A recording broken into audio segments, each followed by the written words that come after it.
l'intérieur de l'être humain. On va dire quelques mots sur une femme du nom de Henrietta Lacks.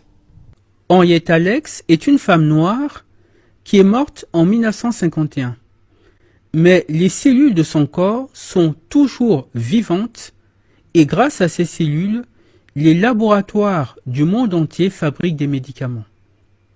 Peu de gens le savent, mais beaucoup de médicaments et de traitements qu'ils utilisent aujourd'hui ont été conçus grâce aux cellules de cette femme.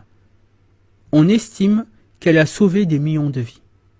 Elle s'appelait Henrietta Lacks, un nom et un visage qui ne vous disent rien. Et pourtant, elle a bouleversé le cours de la médecine. En 1951, cette femme noire et pauvre de 31 ans est hospitalisée pour un cancer de l'utérus dans cet hôpital de Baltimore. Sans son consentement, les médecins prélèvent des cellules cancéreuses pour les étudier. À l'époque, la culture de cellules en laboratoire n'en est qu'à ses balbutiements, la recherche sur le cancer aussi.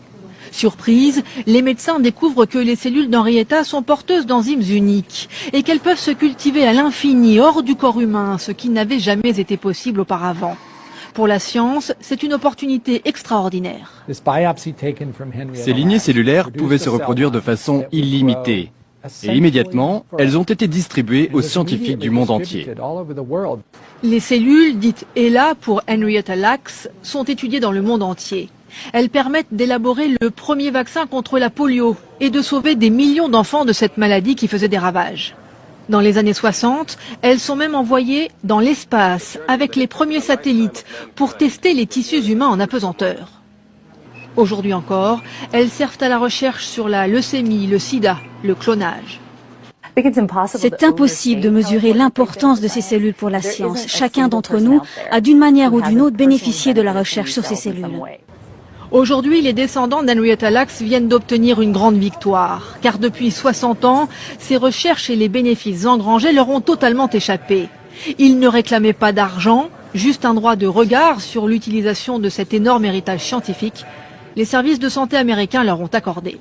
On reconnaît enfin que notre aïeul est une personne avant d'être une cellule. En 60 ans, 50 millions de tonnes de cellules d'Henrietta Lacks ont été reproduites. Pourquoi? Qui était Henrietta Lacks? C'est une jeune femme noire, elle meurt en 1951.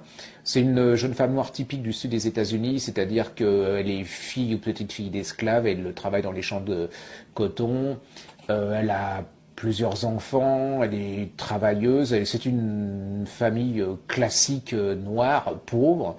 En 51, on lui découvre un cancer de l'utérus, elle se soigne mal, elle meurt. Mais ce qui en fait l'originalité, c'est que les chirurgiens vont prélever sur son cancer des cellules.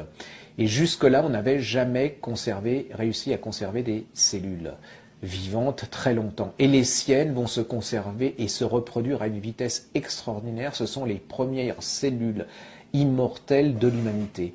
Les cellules de Henrietta Lacks ont la particularité qu'elles ne meurent pas.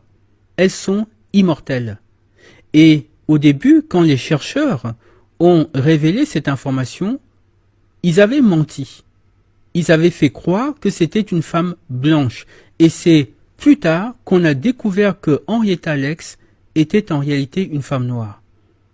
Parce qu'au départ, on était dans les années 40-50, quand les chercheurs essayaient d'extraire des cellules pour les réutiliser après la mort du patient, ils ne travaillaient que sur des femmes blanches.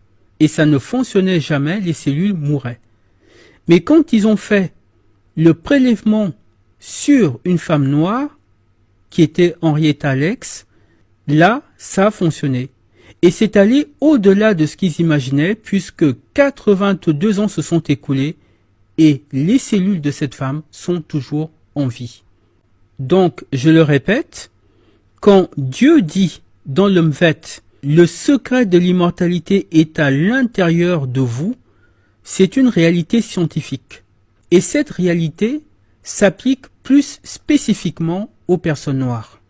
Et on a le témoignage d'anciens textes qui racontent qu'à une lointaine époque, avant le déluge, les hommes et les femmes vivaient très très longtemps. La Bible le dit, mais également les textes égyptiens, par exemple les écrits de Manéthon. On a aussi les textes sumériens qui en parlent, et même des auteurs gréco-romains de l'Antiquité racontent qu'à une certaine époque, les hommes vivaient des siècles, voire des milliers d'années.